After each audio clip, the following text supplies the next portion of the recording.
বাংলাদেশে ব্রাজিলের সমর্থকদের উচ্ছ্বাস পৌঁছে গেছে ব্রাজিল দলের ড্রেসিং রুমেও। জাপানকে হারিয়ে শেষ 16 নিশ্চিত করার পর বাংলাদেশের প্রতি কৃতজ্ঞতা জানিয়েছে ব্রাজিল গোলকিপার আলিসন বেকার।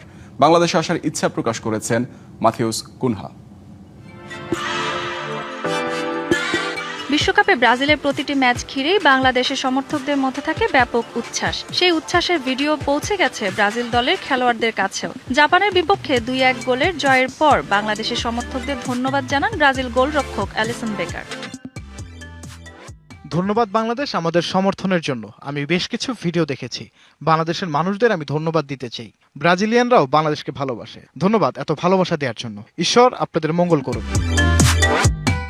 বাংলাদেশের সমর্থকদের উচ্ছ্বাসের এমন ভিডিও দেখে প্রতিক্রিয়া দেখিয়েছেন ব্রাজিলিয়ান স্ট্রাইকার মাথিউস কুনিয়া।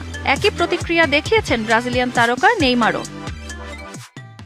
আমি বাংলাদেশকে অনেক ধন্যবাদ দিতে চাই আমাদের সমর্থন করার জন্য।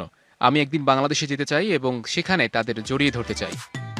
জাপানের বিপক্ষে 1-0 গোলে পিছিয়ে পড়া ব্রাজিলকে সমতায় ফেরান ক্যাসেমিরো। ম্যাচ শেষে তিনিও বাংলাদেশের সমর্থকদের ধন্যবাদ জানান। ফুটবল প্রেমীদের এই উচ্ছ্বাস সামাজিক যোগাযোগ মাধ্যমে ছড়িয়ে পড়ার পর শুধু ব্রাজিলই নয়, আর্জেন্টিনার খেলোয়াড়দের কাছ থেকেও মিলছে বাংলাদেশের প্রতি নিজেদের ভালোবাসার কথা। Afsana Mithin, DBC news desk. Mojo বিরাট কারবার জিতে নাও ফ্যামিলি কার, স্পোর্টস বাইক ছাড়াও লক্ষ লক্ষ নিশ্চিত গিফট।